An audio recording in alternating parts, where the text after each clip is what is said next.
Glad to be here with you. I'm so glad you're here with me. But I know you've all heard a lot of things. Some things have gone on in the last week or two. So, I had just an update. I had been dealing with headaches for about 6 weeks, and they wouldn't go away.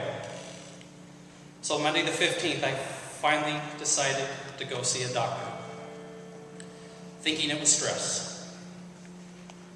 So the doctor put me on anxiety medicine and told me to come back in 2 weeks. They just made me sicker all the time. So on Monday the 20th, that morning, I decided it was time to go see the doctor again. And as I sat in his office, he finally decided to order me an MRI. So as I was going to the MRI machine at 4:30 Monday, just as I get ready to walk into the room, a classmate of mine, whose name is Anita Barker, grabbed my right shoulder. And she had died 17 years ago from a brain tumor. She grabbed my shoulder and told me that everything would be fine now. And to make sure I let everyone know that she's in the happiest place she could possibly be. It took many days to understand what that information, because I was so closed. I had spent my entire life sitting back in that area with a closed heart, not understanding. I was looking for too many answers and not knowing the questions. But a few days later, I realized, an hour later, I get a call from the doctor. I have a brain tumor. And away we go. And then that night, I'm all alone. My family's at the baseball game because the headaches were so bad I couldn't even be there. So he's like, you may be going to Bend tonight to have this thing out. And we finally get an appointment the next day, and I'm thinking it's going to be gone. And my first meeting with the surgeon, he tells me that if you had to have a brain tumor, it's exactly where it needed to be for a full recovery. And as we went through, the surgeon got into my head on Thursday. And lo and behold, it was exactly where he wanted it to be. And he was able to completely remove the entire tumor with clean tissue. The next morning, I get up. Actually, that night I had dinner because I was on the road to recovery. Because at that time I didn't realize, but my heart was open. So on Friday we do an MRI and everything's clean. As I sit in front of you today, I am cancer free.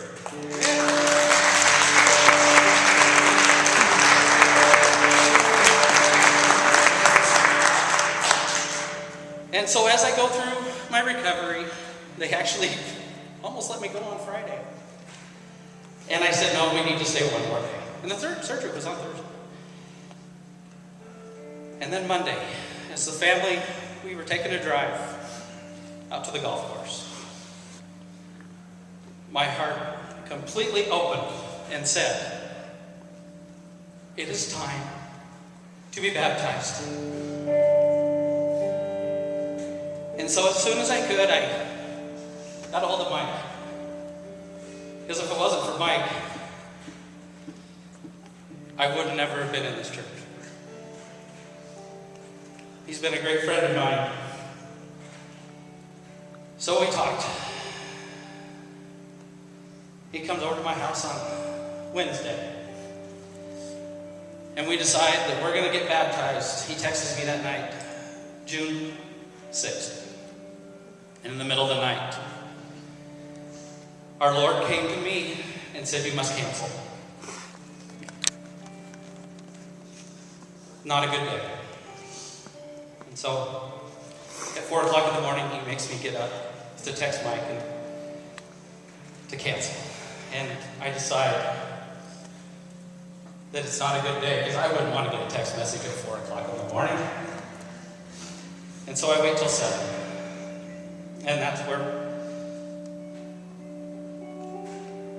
we had quite the time. Mike and I are texting back and forth, and I tell him, he says, okay, no problem. I said, because on June 6th, there's going to be a storm. He's telling me, the storm of confusion will not be a day you want to be around water. On June 6th that evening. And to make it convenient for all, and I hope all you can be there, it's to be a day after the convenience store date of 7-Eleven. So at this time, we're working on the plans that we can all be together Sunday after July 11th for my community. Baptism. Sorry.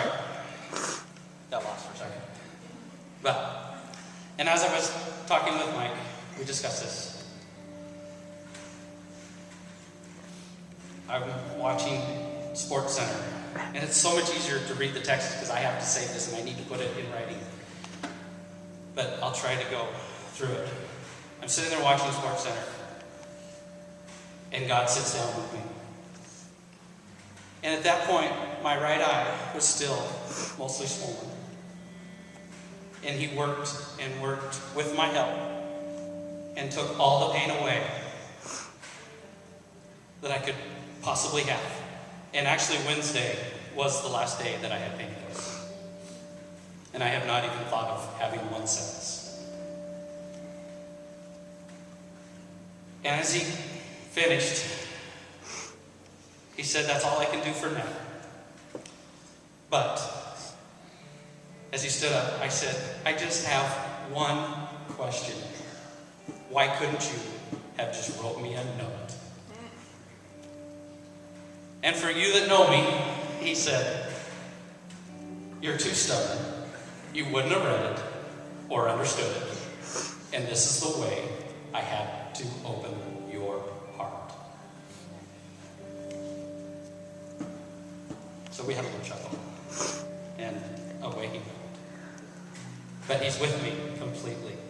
And in fact, Friday when I went for my follow-up, I'm sitting there in the doctor's office just moments before the doctor walks in. He comes in and takes just a little bit more. And as the doctor walked in, he was amazed of the recovery that I had done.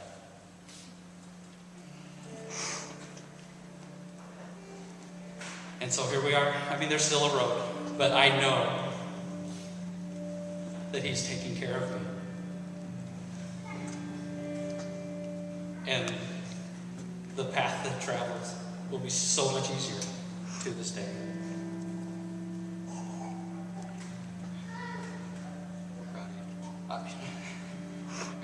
I'm proud of God.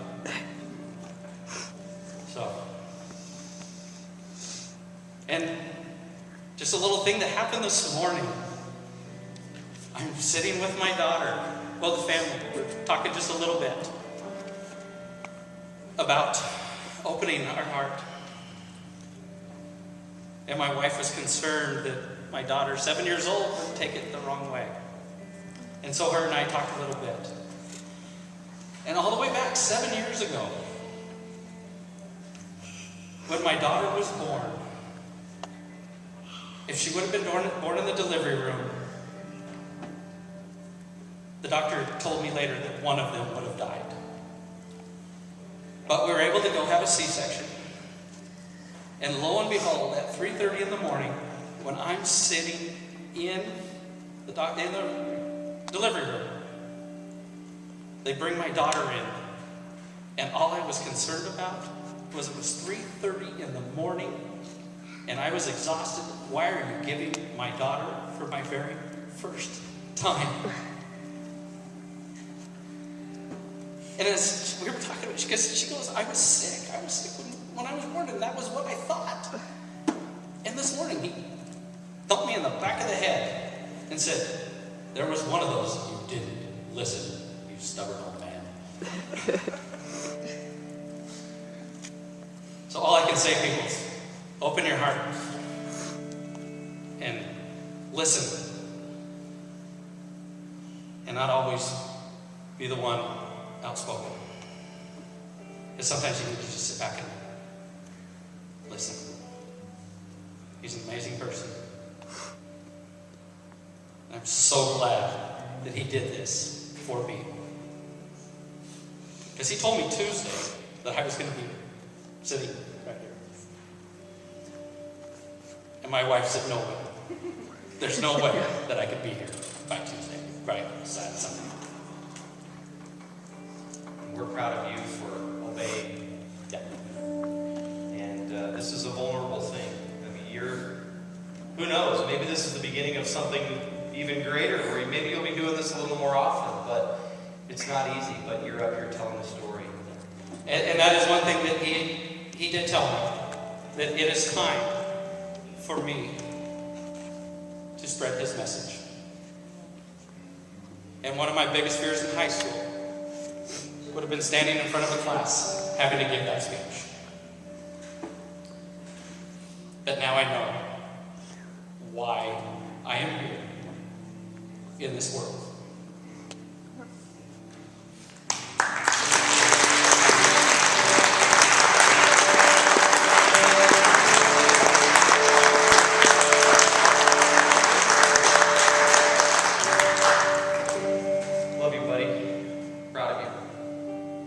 Back to you. I probably didn't need the mic, did I? You probably did. Oh, thank you for being here today, everyone. I love you all.